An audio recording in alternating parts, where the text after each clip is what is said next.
lectures. So the first one on quantum silicon photonics. So this is going to be a quite general introduction about the topic. And then the second one is about how can we produce quantum state of light. Because this is one of the key ingredients, as you will see in a while.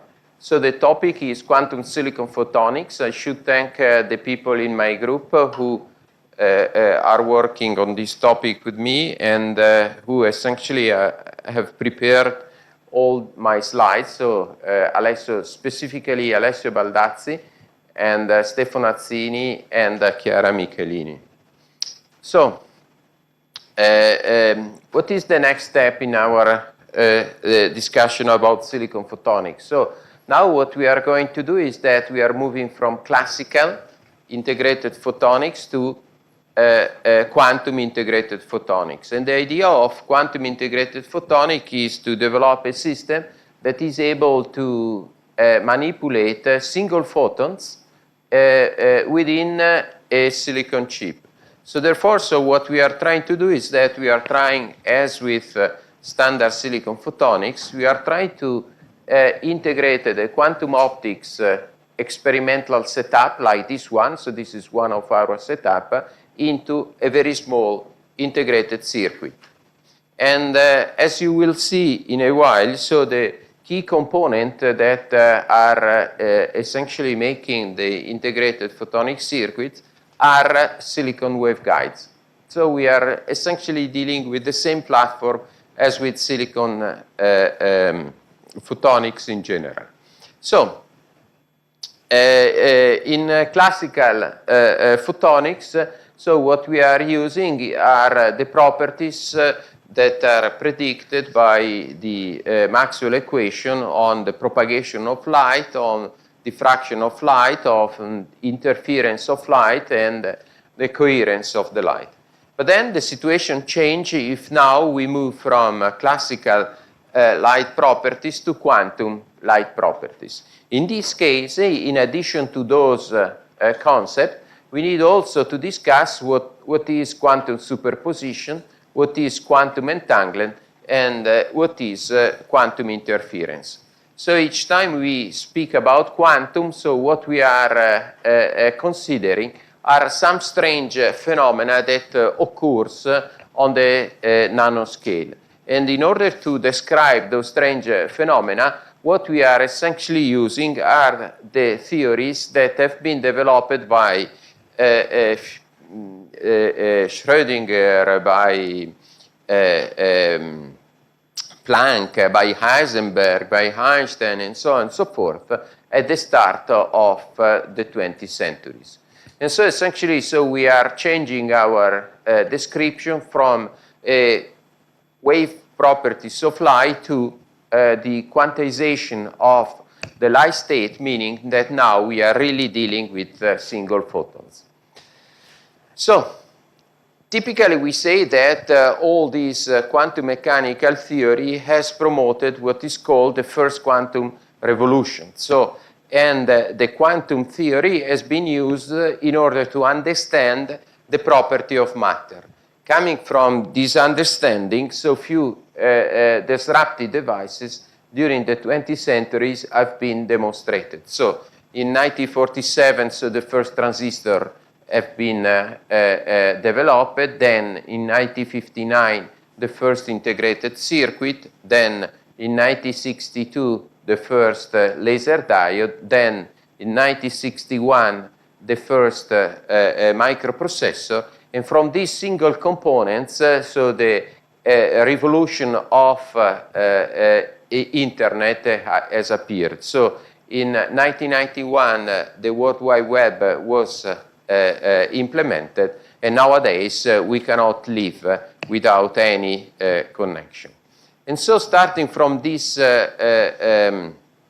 development, at the beginning of 2000, people have started to say that we are on the dawn of the second quantum revolution. And indeed, at the European level, so it started an initiative that is called the Quantum Initiative, by which people are investing strongly on quantum technology because they believe is the fact that the future is based on quantum physics. And therefore, the European Commission, almost 10 years ago, launched a program which was a flagship program about quantum technologies. And the idea here of this quantum technology program was indeed to develop a technology where people have to develop techniques and devices able to manipulate quantum effect in systems in order to impact on the technology. And so this is the heart of the quantum, of the second quantum revolution.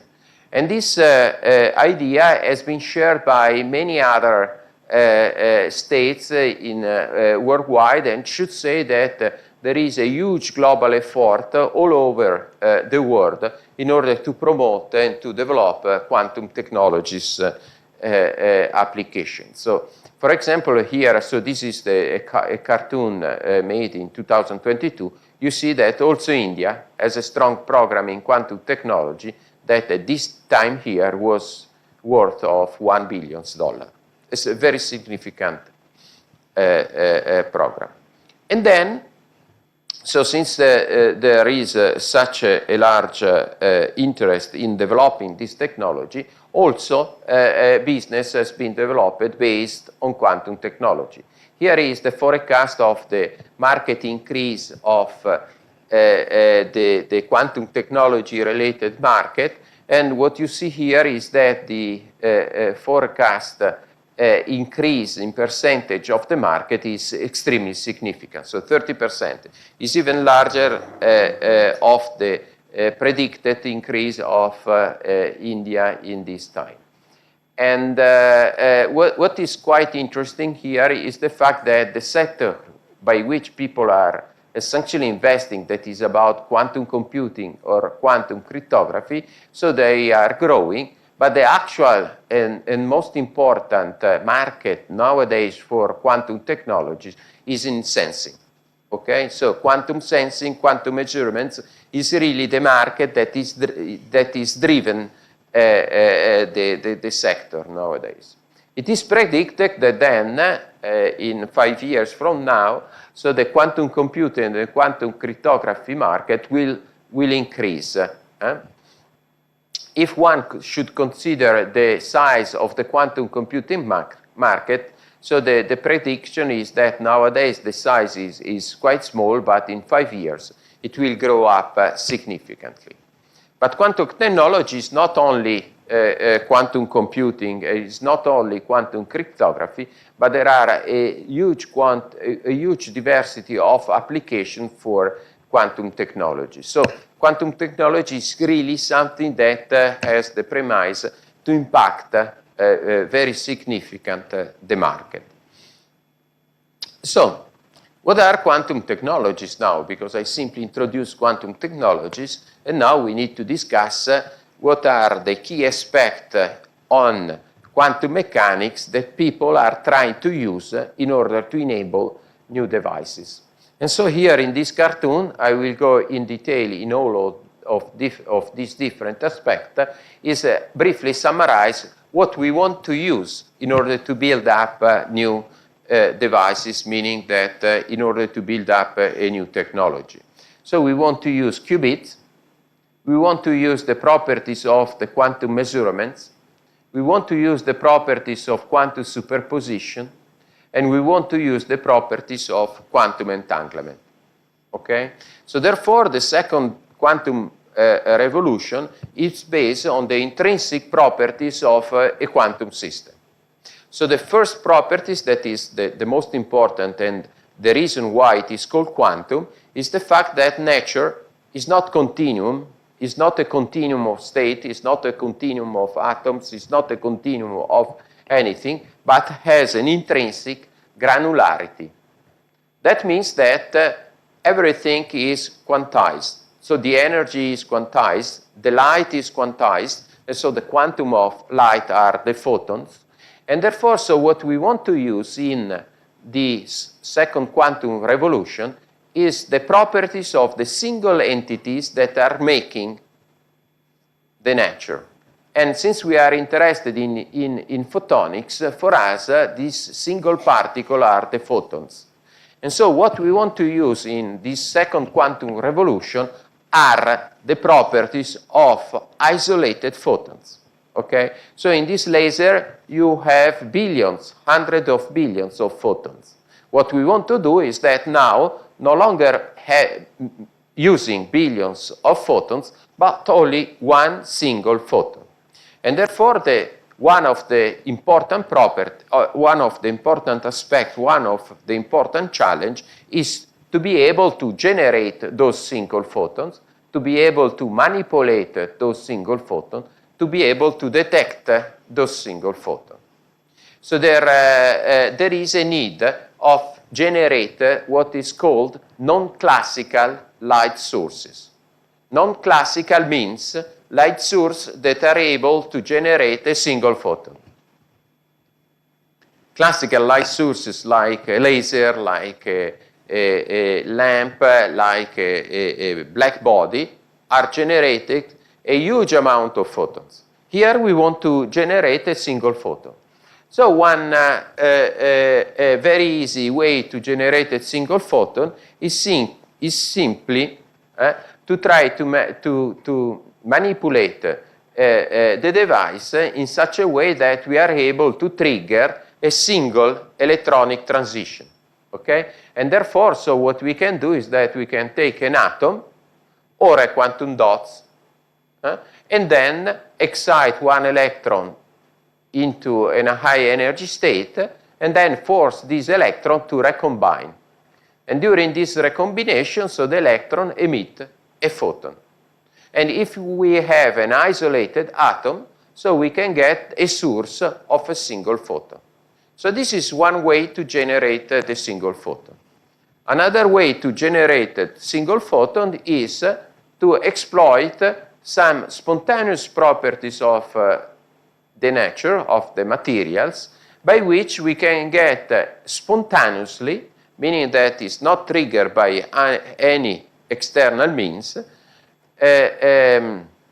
they can get spontaneously the annihilation of 2 photons or the annihilation of 3 photons in order to generate correlated photon pair sources, correlated photon pairs. So in this process, what we have that a few photons do spontaneously annihilate, and by this process, they do generate a single pair of photons.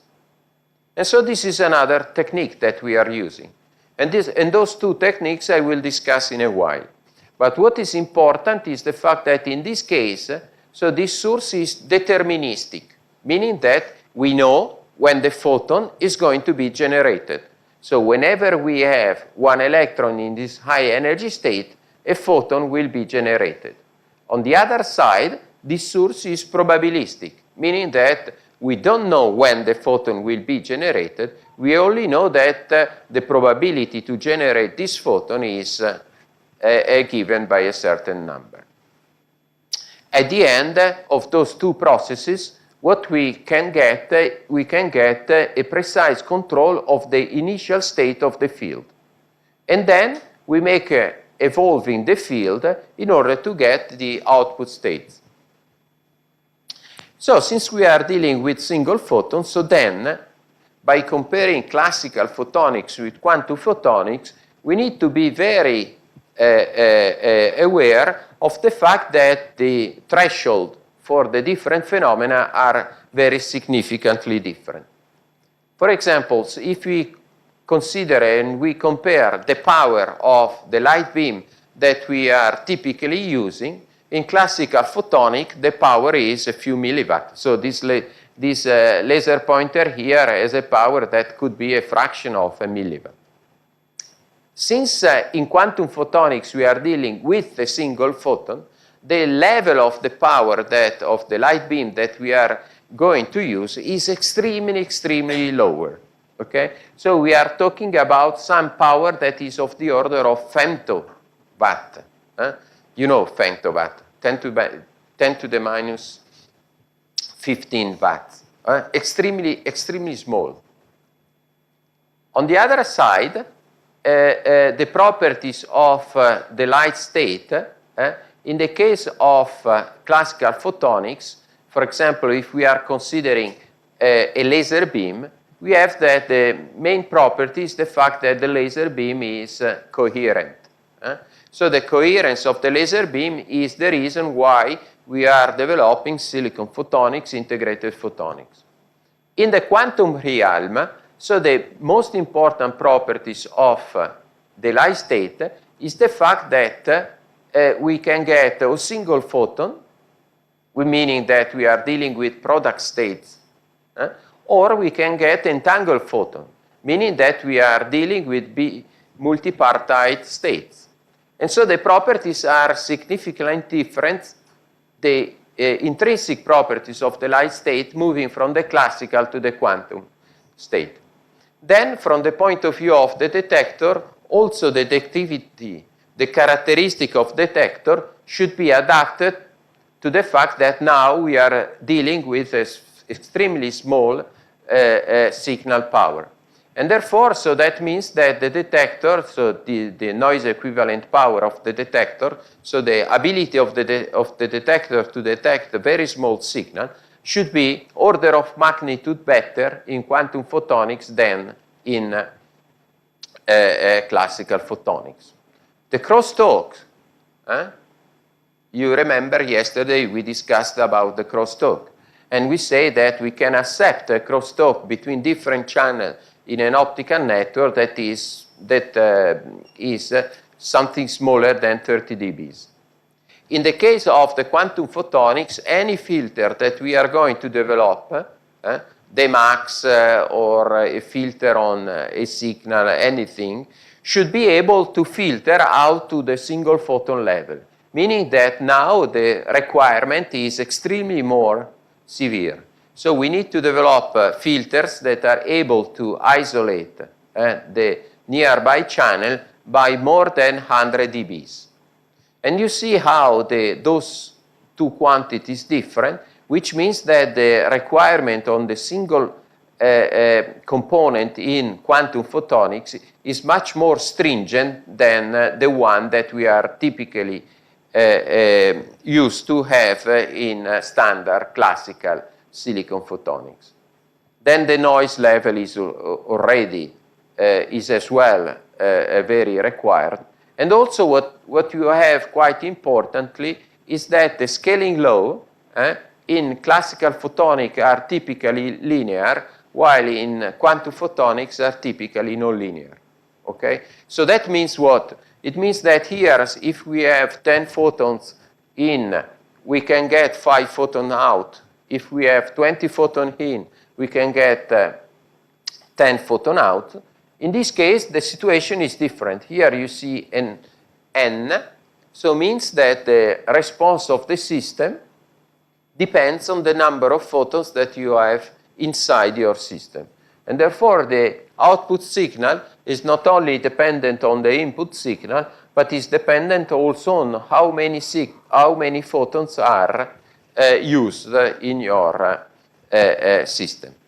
And so this means that we are really going to be facing with very stringent requirement in order to implement those photonic devices.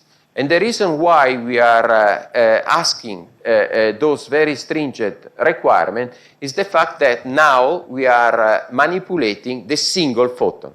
Okay? So this is the first properties.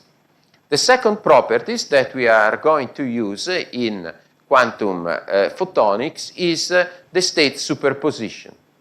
So state superposition is a concept that is intrinsic to quantum mechanics. Let us do an experiment. Okay, you see here we have two boxes. One box is observed. So one box is open, is an open box, and we are observing the box from the top. Okay? The other box is observed from the bottom. And therefore, when we are looking at the box from the bottom, So what we are seeing is the bottom and then the edges of the box, while if we are looking the box from the top, what we are seeing are the edge of the box and then the bottom of the box. Okay, this is clear, no? In one case, so the box is deep. On the other case, as we go in with our finger, so we immediately touch the bottom of the box. And now I'm asking, so here, are we looking the box from the bottom or from the top in this image? So how many are saying that we are looking from the top? Okay, this side here, okay. And here we are looking from the bottom or from the top? Huh? Bottom or top? Anyone want to decide? No, you don't know. So here, so you stay with your initial answer or you change your answer? Are you sure? So what you are seeing here is an experiment by which you get the feeling of what a state superposition is, okay? So if you are looking, for example, if I'm looking this image here, or if I'm looking this image there, I have the feeling that the image represents a situation that is not so clearly defined. I mean, I can say that the right box is looked from the bottom, but I can also say that the right box is looked from the top. It looks like that while I'm looking, I have the feeling that here the box is a superposition of one box that is looked from the top and one box that is looked from the bottom. So whether it's from the top or from the bottom, it depends on my specific choice in that specific moment. And this is actually what happens with the concept of state superposition. So what it happens is that the quantum entities typically are in a superposition of two states, top and bottom. And I only know the specific state when I'm doing a measurement, meaning I'm going there with my finger and I look whether this is from the bottom or from the top, okay? So this concept of state superposition is also represented by what is called the Schrödinger cat paradox, okay? Now I'm telling you the Schrödinger cat paradox. So here you have a cat that is inside a box. In the box, you have an atom, a radiative atom. Then you have a Geiger counter. Then you have a bottle with some E. What is E? With some prussic acid that is very poisonous. And therefore, it happens that when the radiative atom decay, so the Geiger count counts.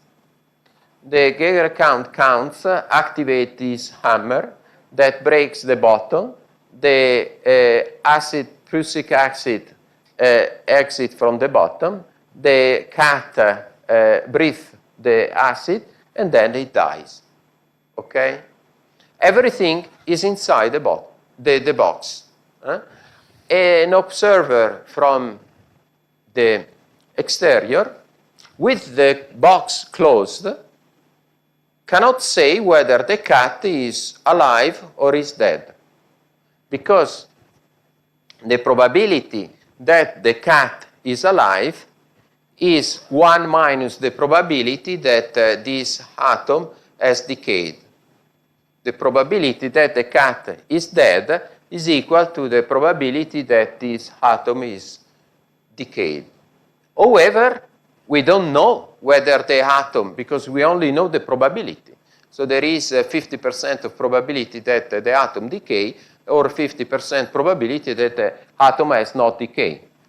And therefore, we don't know whether the cat inside the box is alive or is dead.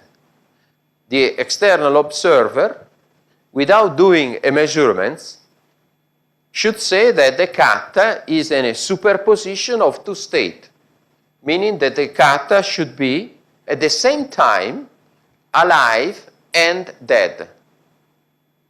Note that the concept of superposition does not mean that the cat should be alive or dead. Okay? So the concept of superposition is associated with the fact that the cat is at the same time both alive and dead. So not is alive or dead. So it's not in a very well-defined state. What happens is that the state is only defined when we do a measurement, when we do interact with a box. In this case, so we are looking inside, and then we know whether the cat is alive or dead. Okay? So this is the paradox of the Schrödinger cat, and typically this means that the cat, in this case, is in a superposition state. So this 1 over square root of 2 is simply to get the normalization factor, but the cat is in a superposition of 2 states, one state where the cat is alive and one state where the cat is dead. And so this is the way to write the condition of the cat within the box. This concept of state superposition is translated into the concept of quantum bit. So in a classical bit, what we do have is that a bit can be in a state 1, a binary representation of the bits. So the bit can be in a state 1, and the bit can be in a state 0. Any other situation is an error. Okay? So this is the concept of the bit. In a quantum bit, what we have is that we are now describing a quantum system as a 2-level system, and the classical example is an electron, is the spin of an electron. But for example, if we are dealing with a photon, we can consider the polarization state of the photon. So either the vertical polarization or the horizontal polarization of the photon. And then the quantum bit is the state that represents the superposition between these 2 levels, between these 2 initial states.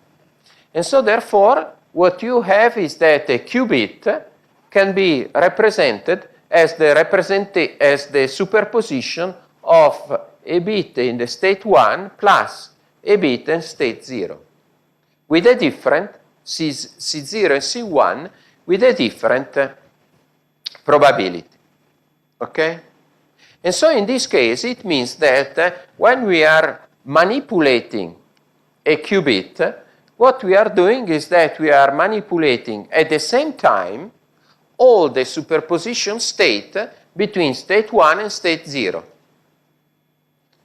In digital classical computation, we only compute a bit, whether it is in state 1 or in state 0. So we are doing a computation on a single bit. In quantum computing, what we are doing is that we are computing on the qubit, meaning that at the same time we are doing the computation on all the different bits that can stay between bit 1 and bit 0, meaning 1, 099, 09995, 09995, 0999995, and so on and so forth. So at the same time, when we are manipulating the bit, so we have an enormous amount of information that can be processed. We say that we are doing a parallel processing of all the states given by the superposition of 2 initial states. At the end of the manipulation, what we do, we open the box and we look whether the cat is dead or alive.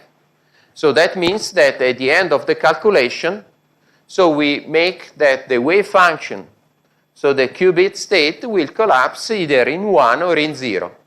Okay?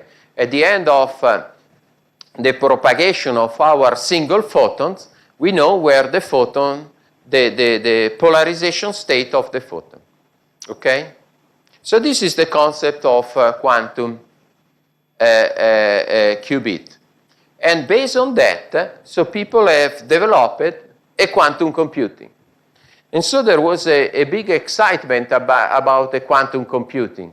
So this is the announcement of a Canadian companies that is selling quantum computers. It's called a D-Wave. And so this is the quantum computer of D-Wave. So if you want to do quantum computation, you can do quantum computation on this computer because they provide that in the cloud. Or this is the quantum computer that has developed Google. So you can go there and you can, so by the way, this is Indian. You can go there and you can do use the quantum computer of Google or IBM.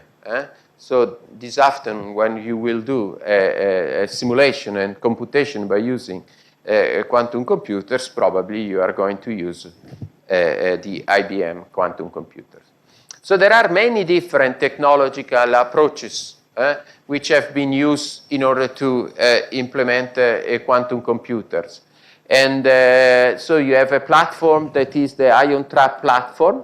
So IonQ is a company that is selling quantum computer based on this platform. Then there is the superconducting platform. So you have to go down to cryogenic temperature in order to make the material transit into a superconducting state. But there are companies that are selling, so Google, IBM, and also European companies that are selling. So a quantum computer with, if I remember exactly, 10 qubits can be both, and the cost is about 10 million euro, just to give you an idea. So it's not like the cost of your laptop, 10 million euro for 10 qubits. So then there are companies in Canada, another one in New South Wales, in Australia, that are using spins. And then there are companies that are making quantum computing by using photons. So those two companies, they are PsiQuantum.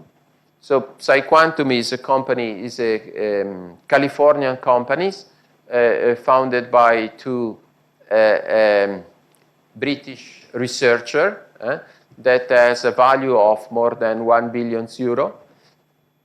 And they are claiming to be able to make a quantum computer with 1 million qubit in 5 years from now.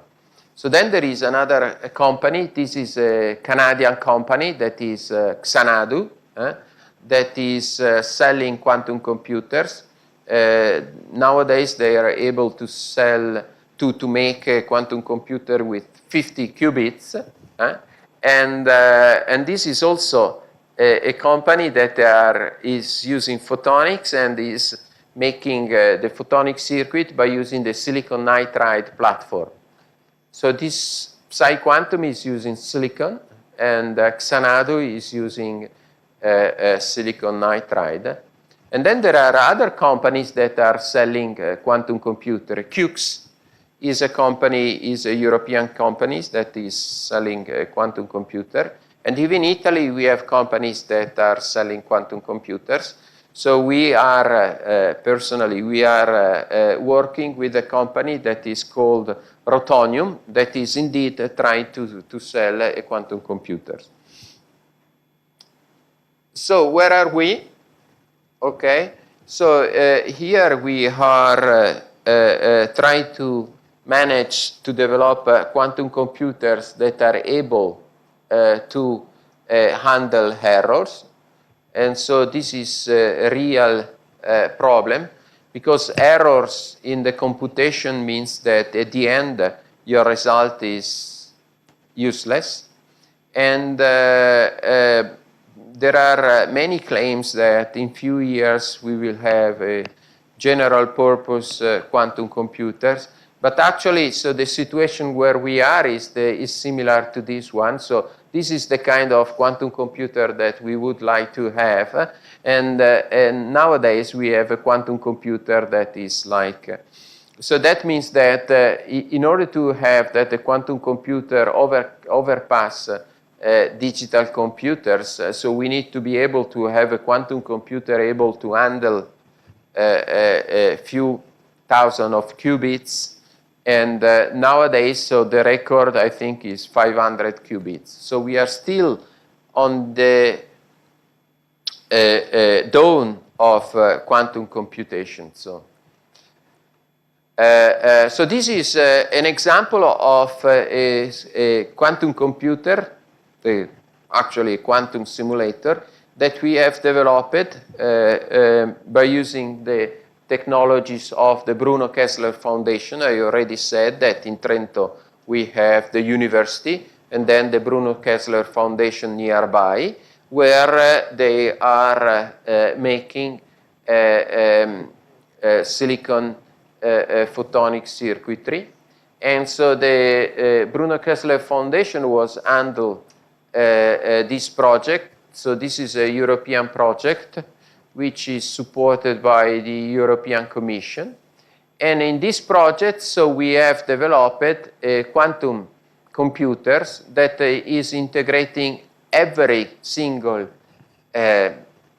characteristic needed for doing a quantum computation on a single circuitry, meaning that the photon sources, the scheme of manipulation of the single qubits, and then the circuit for detecting the single qubits.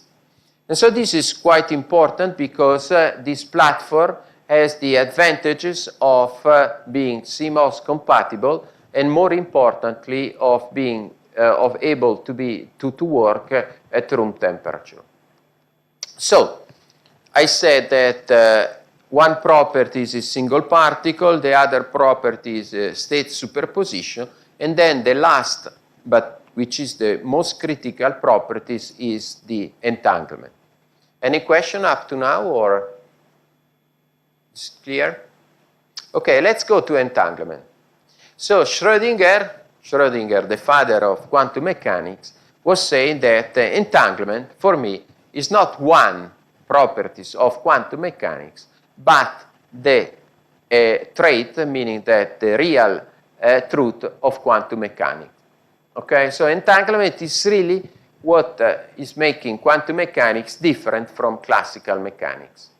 And a couple of years ago, so those who were able to demonstrate entanglement by using photons have been awarded by the Nobel Prize in Physics. Okay? So this you should remember. So this is a French scientist, Alain Aspect. This is a German and Austrian scientist, Anton Zillinger, and this is an American scientist, John Clauser. Okay?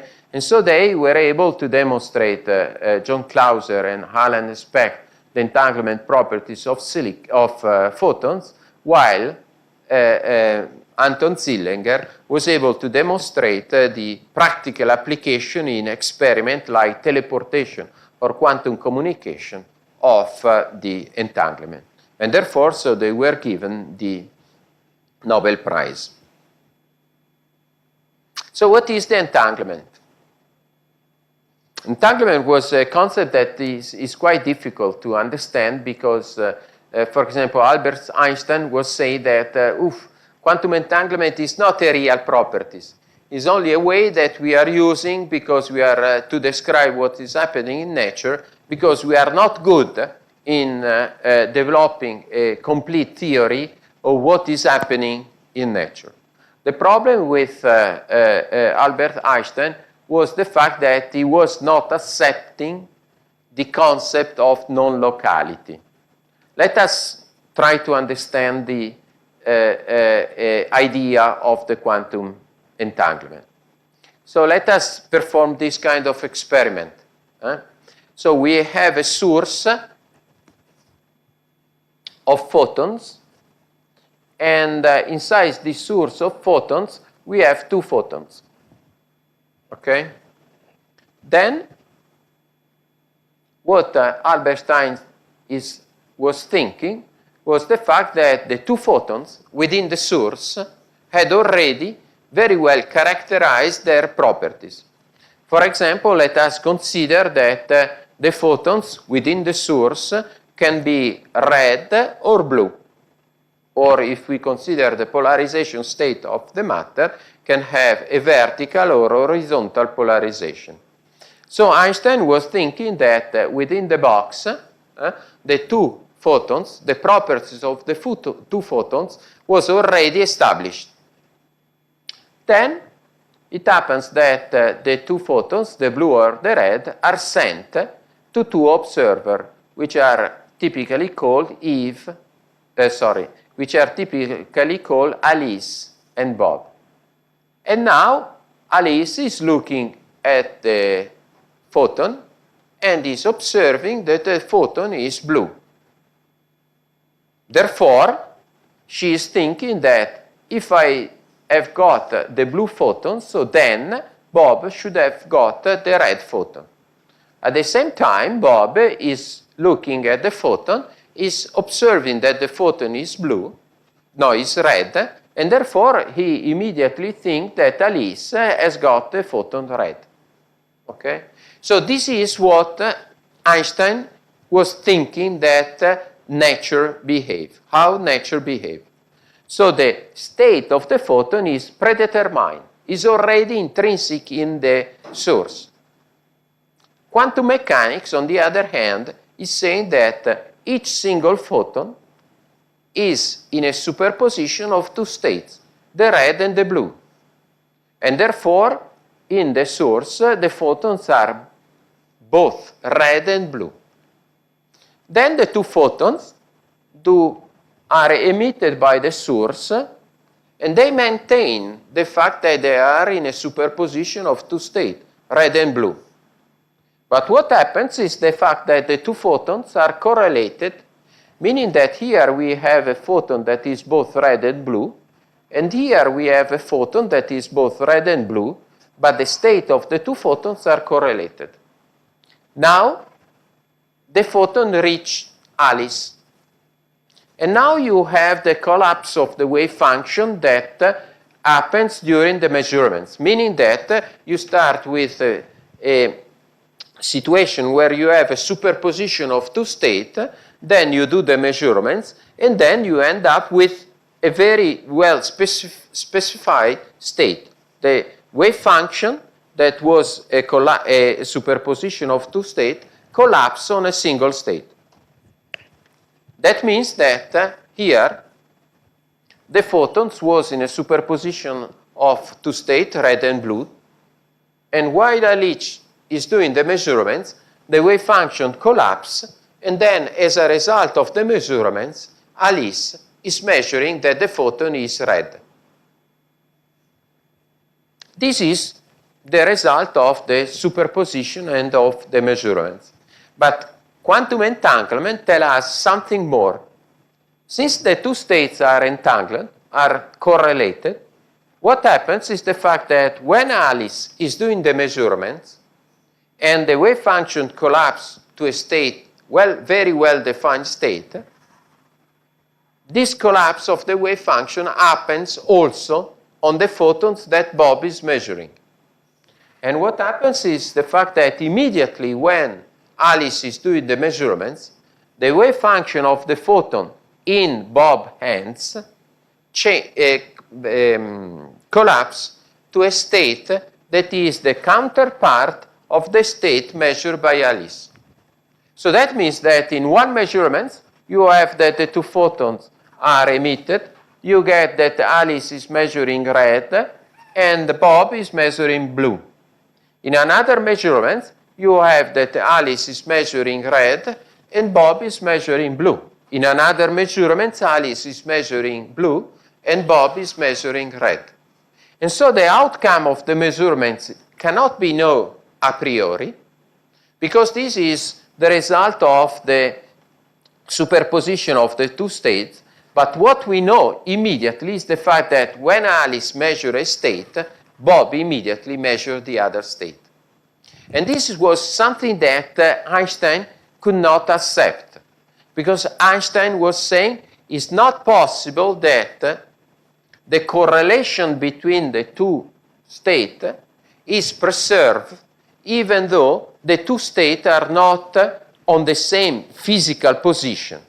So the non-local properties of quantum mechanics was something that Einstein was not understanding.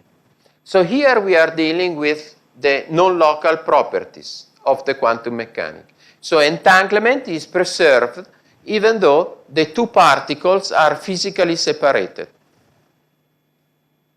Let us go back to the Schrödinger cat. The Schrödinger cat is nothing else than a state where we have an entanglement between the cat and the decay atom. So this entanglement is even preserved if I do cut the box in half without doing any measurements, without looking inside the box, and then I will send the cat to Delhi and the atom to Nagpur. So very much separated, a couple of thousand of kilometers, of 1,000 kilometers, I don't know. So they are very much separated, but they are in entangled state, meaning that the cat is in a superposition of dead and alive, and the atom in a superposition of decayed, being decayed or not. As soon as I open one of the two boxes, I have the collapse of the wave function. What does it mean? It means that if I'm opening the box in Nagpur, I see that the atom has decayed, and immediately I know that the cat is dead. The state of the cat is dead. On the other side, if I'm opening the box in Delhi, I look inside the box, I see that the cat is alive, and I know that the atom is not decayed. And so this is an intrinsic properties of quantum mechanics that can be used in order to make devices, in order to make a concept like quantum teleportation, in order to enable a concept like entanglement. So this property is called the entanglement and is associated with the concept of non-locality and express the concept of the quantum correlation. So if we go back with to the Schrödinger cat, so this is the way that we are writing the wave function that describe what is happening inside the box. So we have an entangled state between the cat and the atom, where we have a superposition of a two-particle state. So here we have two particles, meaning that we have the atom and the cat. And in one state, we have that the cat is alive and the atom is not decayed, and this state is superposed to another state where the cat is dead and the atom is decayed. And so this is a superposition of the two states. And so in this superposition, we have that the cat is on the same time dead and alive, and only when we do observe the situation, we have the collapse of the wave function, and we have that the cat is dead or alive, okay? So the take-home message is, do not open the box if you do not want to kill the cat. Because if the box is closed, the cat is still alive and dead at the same time. So the same you have with the photons. So, and the way we use in order to make those entangled state is to manipulate the single photon state, okay? For example, in this sequence, so we have our qubit, which is a single photon, and we are considering the polarization state of the photon. Then, what we do is that by using an external mean, in this case, we are using a laser, for example, so we force the two photons to make an entangled state between one photon in a polarization state and another photon in another polarization state. And so what we do now is the fact that now we are writing the wave function that describe the fact that we have a superposition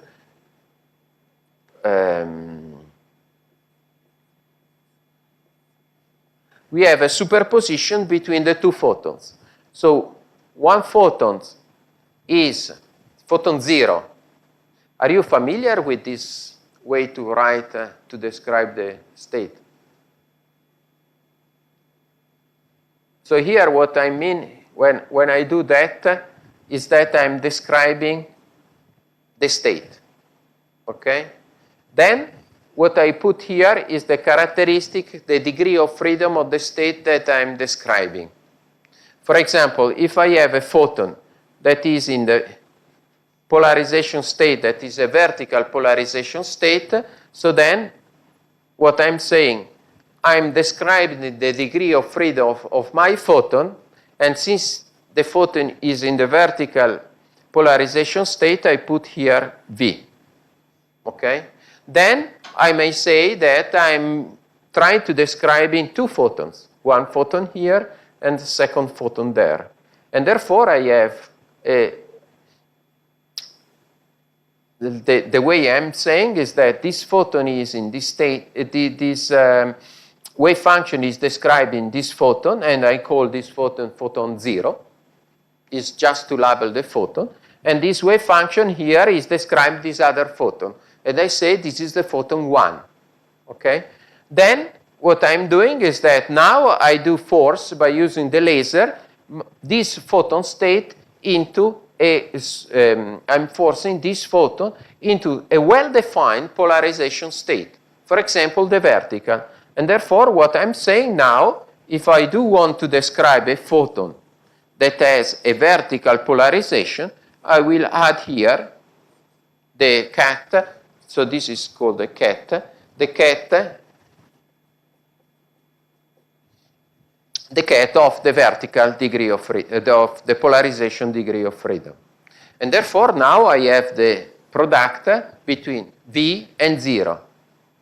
A shortcut notation is to say that now I have this state where I have photon 0 in the vertical polarization state. And here I have photon 1 in the vertical polarization state. So what does it mean? It means that now I have two photons.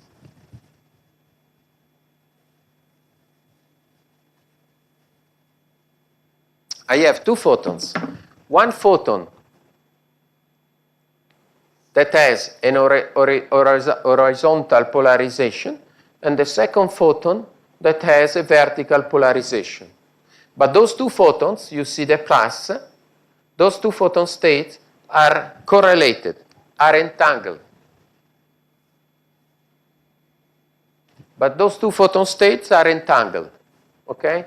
And here it is represented, this entanglement, by the chain. So they are strongly related. Clearly, I don't know what is the polarization state of my photon.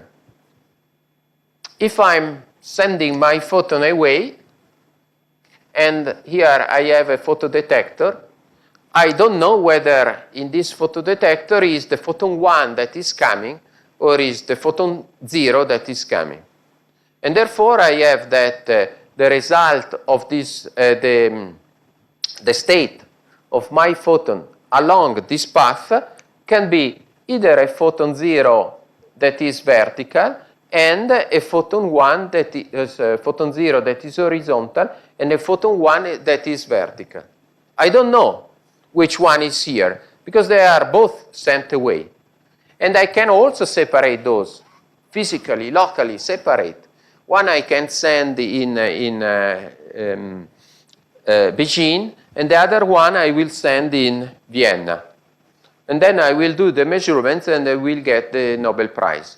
Anton Zillinger has got the Nobel Prize because of an experiment where he was able to send entangled photon state with along a very long distance. And so the two qubits here, the two photons, are entangled. Everything changes if I'm doing a measurement. So if I'm doing a measurement, what happens that as a result of the measurements, I know whether the photon was this one or the photon was that one. And so what happens is that while I'm doing the measurements, I will measure a given photon state. For example, the photon 1 in the vertical polarization. But then now, since the two photons were entangled, now I know immediately that the state of the other photon is the horizontal one. Okay? And so this is the properties of the entanglement. So this correlation is preserved even if the two photons are separated.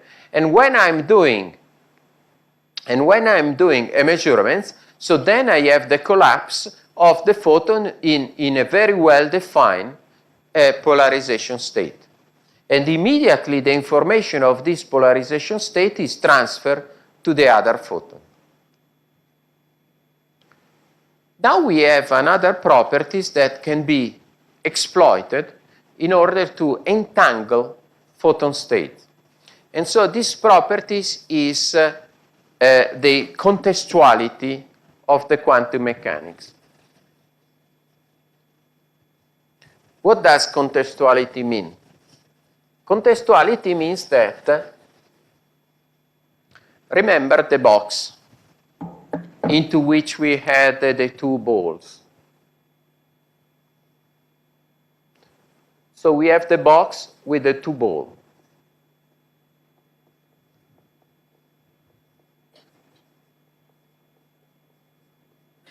Contextuality.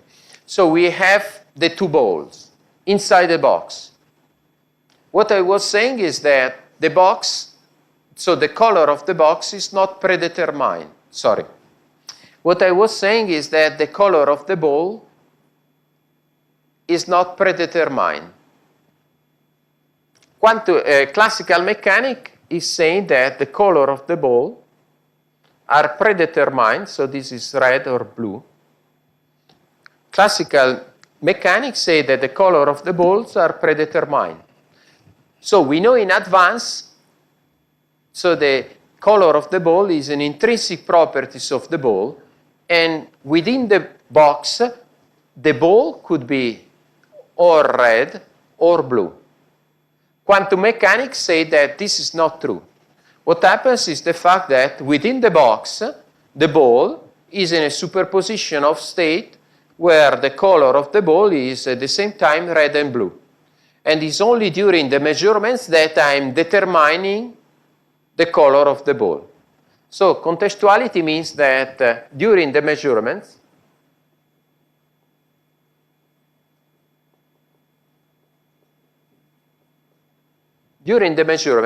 the color of the ball is determined. So that means that the properties of the ball, the color of the ball, depends on the context, on the measurements that I'm doing. It's not predetermined a priori, but it depends on the measurement I'm doing, on the context. If I'm doing the measurements, the ball turns out to be red.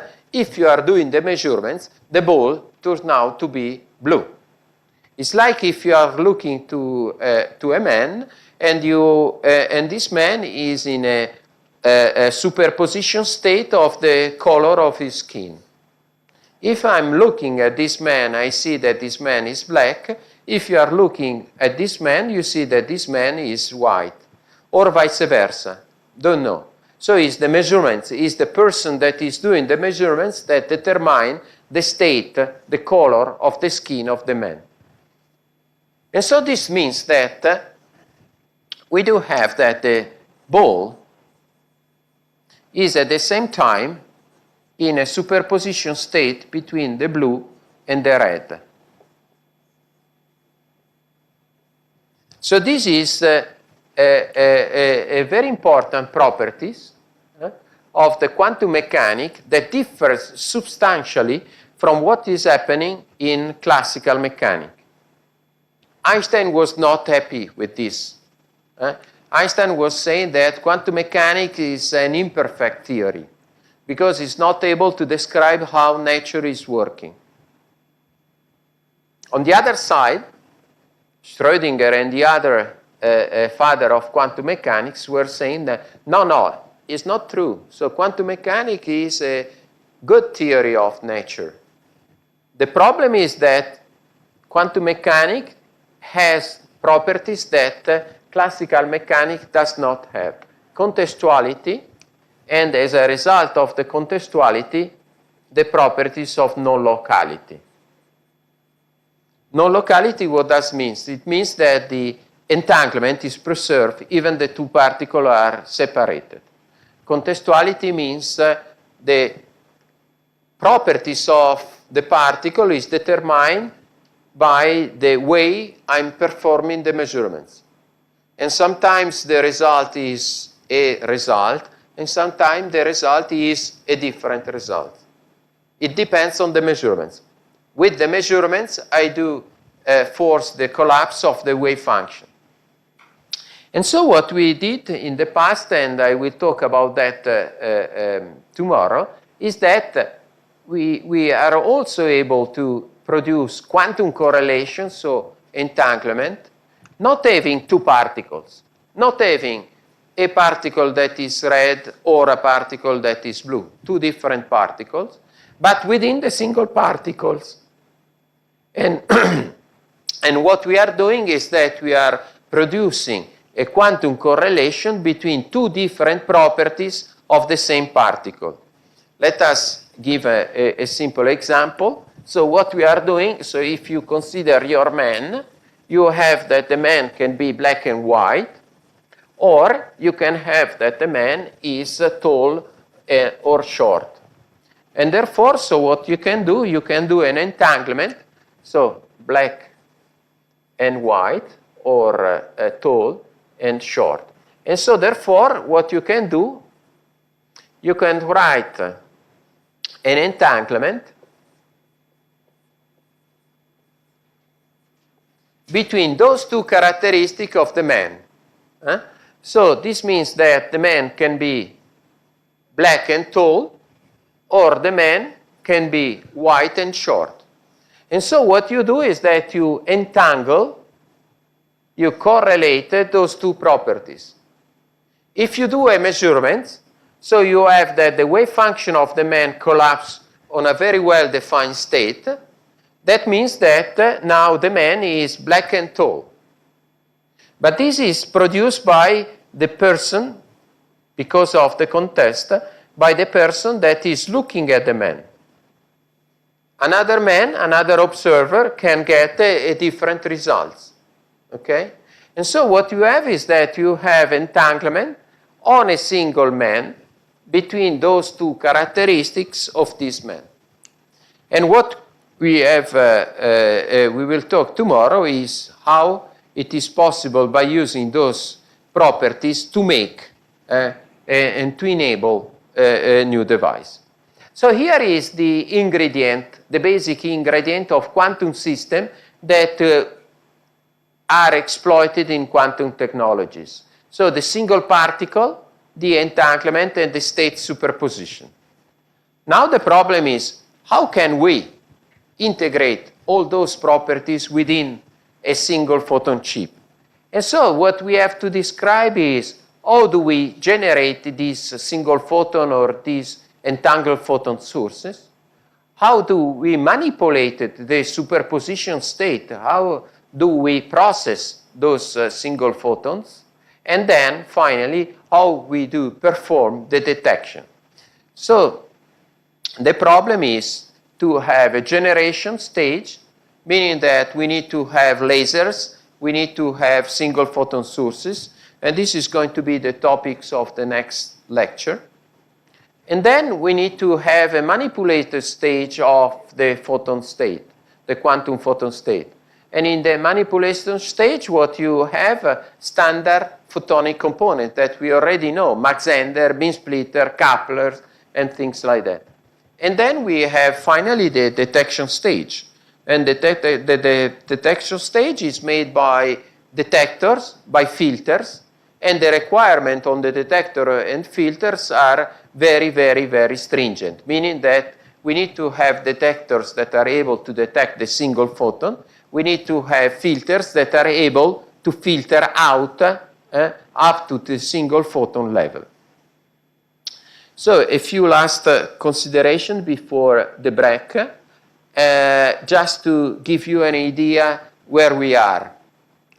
Okay, from the point of view of the hype, from the point of view of the expectation, so at the beginning of, let's say, in the first 20 years of 2000, so people was looking at the quantum supremacy. Quantum supremacy means that the quantum computer will be able to do things at a very much larger speed than a single computer, a single digital computer. So we will demonstrate that with a quantum computer we can do anything better than a digital computer. But when we say better, it means that we will make things with an exponential time advantages with respect to the quantum, with respect to the digital computer. Then, while developing the quantum computers, people started to say, not actually a quantum supremacy, but we will demonstrate an advantage by using quantum computer. Meaning that we can do the same things with a digital computer and with a quantum computer, but what we will do with a quantum computer will be things that have an advantages in terms of power consumption, in terms of speed. Then, in these last couple of years, people are thinking about the use of quantum computer in terms of having a utility in addition to what we already have. And so nowadays, the concept that is dominating in the field is the fact that we will have, at the end, a computer which has inside a computer different utility block, like we have a CPU, like we have a GPU, so central processing unit, graphical processing unit, a TPU, tensor processing unit, we will have a quantum processing unit.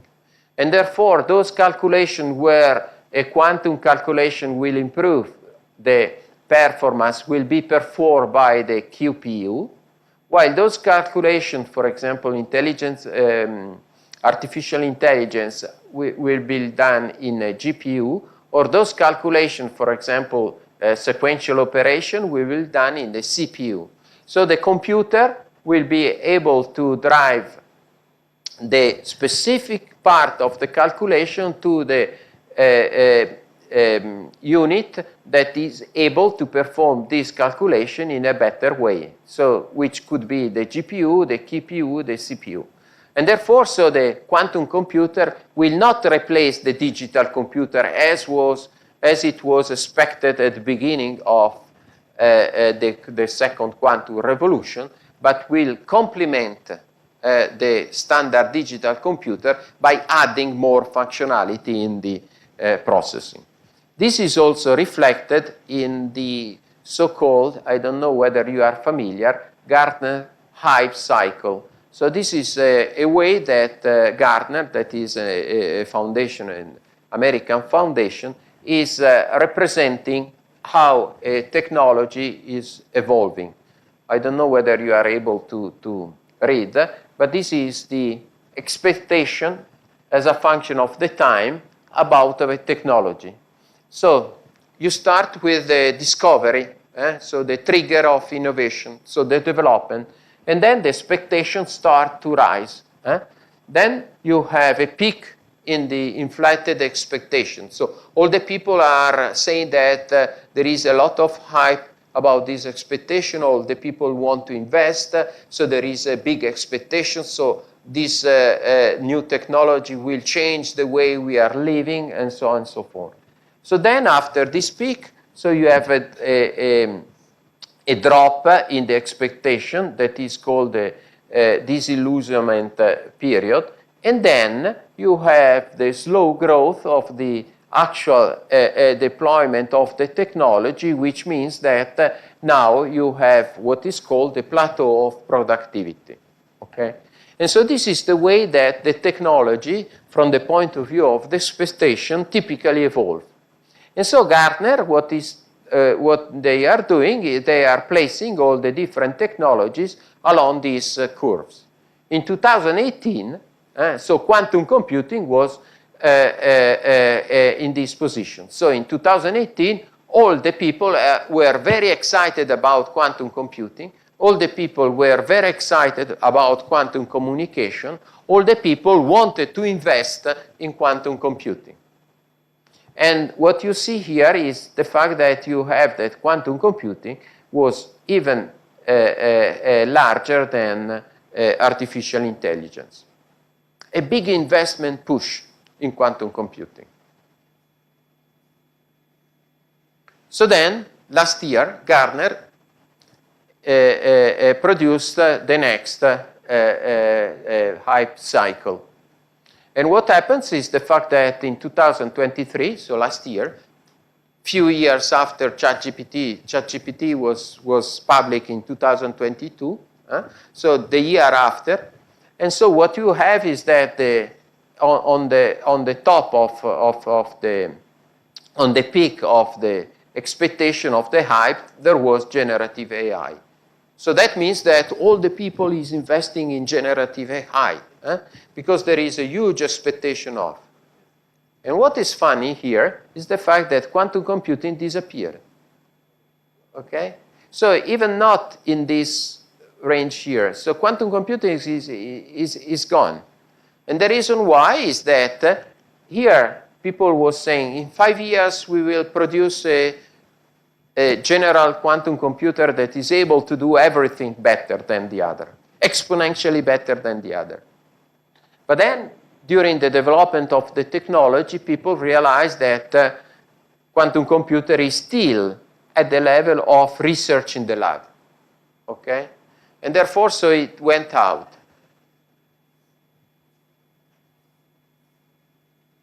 What is the reason of that? What we need to do in order to push, again, quantum computing in the field of view, in the market. So let us see what happened with artificial intelligence, because we can get some insight in this evolution of technology. So you know that artificial intelligence nowadays is booming, I mean. If you have to prepare a document, so you write the document by key points, and then you give the document to an artificial intelligence model that is processing. Okay? So everyone is using artificial intelligence. But where is coming the hardware of artificial intelligence? So the hardware of artificial intelligence is coming by the development of graphical processing unit that are processors that have been developed for graphical representation. Essentially was the gaming industry that was pushing the development of this technology. No one at that time was thinking about artificial intelligence. So the application was a gaming application or image processing application. So no one was thinking to artificial intelligence. But then, when the models of artificial intelligence start to appear, so 2015, AlexNet was demonstrated that is based on, oh, now I missed the word, okay, that is based on deep learning, okay? So deep learning appeared in 2015, and then from the deep learning, due to the fact that technology, the GPU technologies was there, so everything boomed. And so therefore now, So people is thinking to do something similar in quantum technology. So people are thinking, so if the development of the quantum computer is so difficult, and moreover, if the development of quantum computer cannot be sustained by a market of quantum computing, so what should we do? What kind of technology based on quantum technology we need to afford in order to be able to develop all the infrastructure then will be taken over by the quantum computer later on. And so let us look at the quantum technology supply chain. So here you have the market value of the different component in a quantum technology supply chain. So here you have the end user, and here you have those who are developing the quantum hardware. And you see that those that are developing the quantum hardware are making the most of the market. And which one is this quantum hardware that people are developing? So the quantum hardware that people are developing is quantum sensing. Okay? So the actual push of the development of quantum technology is not the computing, but is the sensing, is the measurement. So if you want really to have an impact in quantum technologies nowadays, is not to go to quantum computing, but is go to quantum sensing. Because in quantum sensing, there is the actual market. And quantum sensing have many different applications. Here, I'm showing you the technological readiness level, so the level of development of a technology for different application of quantum technologies. So the larger is the technology readiness levels, means that the largest is the development of the technology, so the more ready to the market the technology is. And what you are seeing here is that there are a few technologies that are already on the market, magnetometers, the quantum cryptography, the post-quantum cryptographies. And there are other technologies that are still far from the market. The quantum computing has a technology readiness level which is very low. And therefore, so that means that the readiness of the technology in quantum computing is much smaller than the one in quantum cryptography, is much smaller than the one in quantum sensing. Yes, I finished. Yes. And this is the reason why, if one looks at the forecast of the market, what typically you see is the fact that the sensing market is the one that now is growing a lot, while the computing market is predicted to grow once the quantum computer will be there. And so this graph here shows you the status nowadays of the quantum technologies. So we have a very good quantum sensor, quantum measurement system that are indeed produced in the market, and still people are trying to push the quantum computing, even though the quantum computing market nowadays is not yet ready. Okay? So this is, with this I finished the introduction on quantum photonics. Do you have any question? Yes? I cannot hear.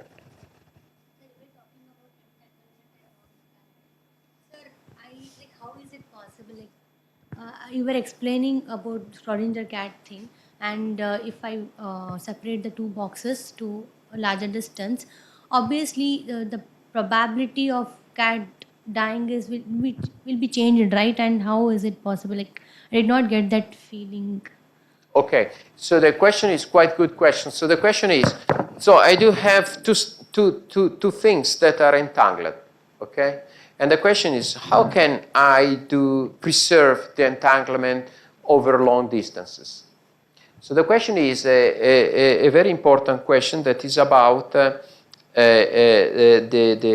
argument I did about the error in quantum computation. That is the very similar question. So for how long the properties, the quantum properties of the qubit are preserved? if the qubit is interacting with the environment. And this is indeed one of the most urgent problems that has to be solved in order to make a quantum computer viable. So the maintenance of the qubit state, the coherence of the qubit state over a long time. Because what happens is that you are manipulating the qubit, so after the first manipulation, the qubit state is still a single particle state, very well defined.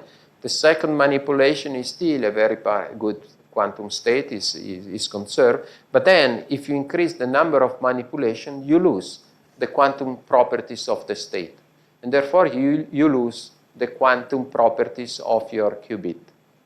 And this is exactly what you are saying. So how can I preserve the entanglement over a very long distance if my qubits are interacting with the environment?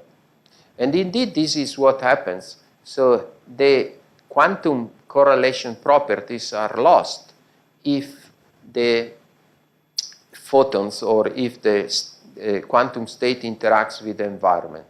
And so the only way to do that is to generate many entangled states with the hope that after a certain distance, a few of those are preserved. But then what you have to do is that you have to develop a technique that enables you to say whether the photons that you have sent over a long distance is still in a good quantum state. Okay? And therefore, what are there, we will talk about that as well, are techniques that enables you to measure whether the entanglement is preserved. This technique is called the measurements of the Bell violation, and we will discuss about the measurements of the Bell violation. But your point is is a very good point, and this is also the reason why a quantum computer is so expensive. It's so expensive because people are trying to isolate at the maximum the quantum computer from the environment in order to reduce the coherence, is called, of the quantum state. Thank you for the question. Other question? Yes? When we are talking about entangled states, and one of the particles is sent to Alice and one of the particles is sent to Bob, we always say that they are measuring the states at the same time. What will happen if one of the party, like Alice, measures its state first, and what happens to the second state if it is not? Okay, so this is also a very good question. So it's about a synchronization between the measurements in two different places. Okay, so if I want to exploit the entanglement, so the question was about the fact that if I want to exploit entanglement, I need that the measurements of Alice and the measurements of Bob within a certain time interval are performed at the same time. So this is the problem of the synchronization of the measurements. Because if Bob is measuring 1 hour later, okay, it may measure another photon that is not the photon that was entangled with the one that Alice is measuring. And so if I want to exploit the entanglement properties in a communication link, I need to be sure that the measurements are really very well synchronized. And so there is a problem of synchronization. From the point of view of the entanglement, if Alice is measuring, the state of the particle that reached Bob, even though Bob is not measuring that particle, is already determined by the collapse of the wave function of Alice. So if Alice measures red, the photon in the lab of Bob, even though Bob is not measuring, is getting blue. No choice, no chance. The problem is whether Bob is able to measure this photon or not. But the fact that the entanglement caused the collapse of the wave function of the photon of Bob, the measurements of Alice caused the collapse of the wave function of the photon in the Bob labs. So this is not questioned. So this is happening. The problem is whether Bob is able to measure. Okay?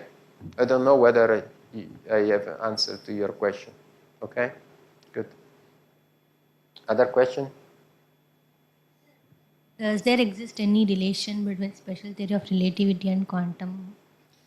Does there exist any relation, like as we were talking about time? So in special theory of relativity, we have time delay, time advance. Okay, so this is another story. So this is also one of the reasons why Einstein was not in agreement with the concept of entanglement. So Einstein was saying it's not possible that an information travel faster than the speed of light, okay? Because this is the basis of the concept of relativity. But then there is the question about what is information.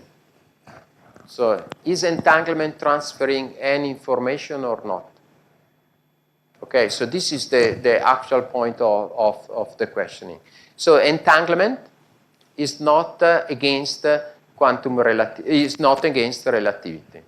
Okay, so they are coherently, because people say that the paradox is solved because if Bob wants to announce the result of his measurements to Alice, he can only do that by a classical channel. Classical channel means he has to call and say that. And therefore, this information, so the information that the result of the measurement of Bob is a blue particle, is traveling to Alice through a classical channel.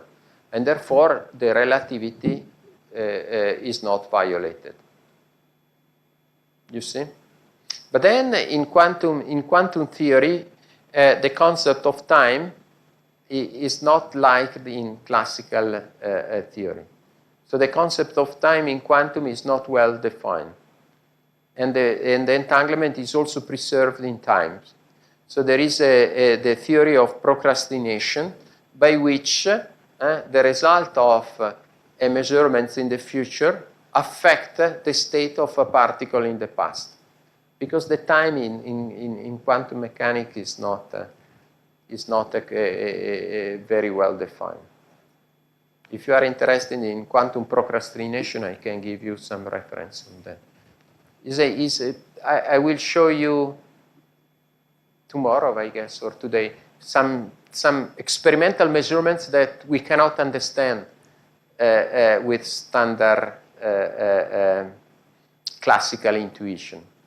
One is this on quantum procrastination. So the measurements done tomorrow will affect the result, the state of a particle of yesterday. But this is actually measurements that people have done. So they are result of the measurements. Okay. Other question? So if not, we can take a break.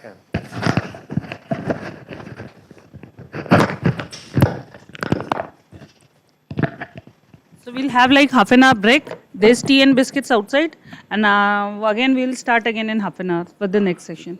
Okay.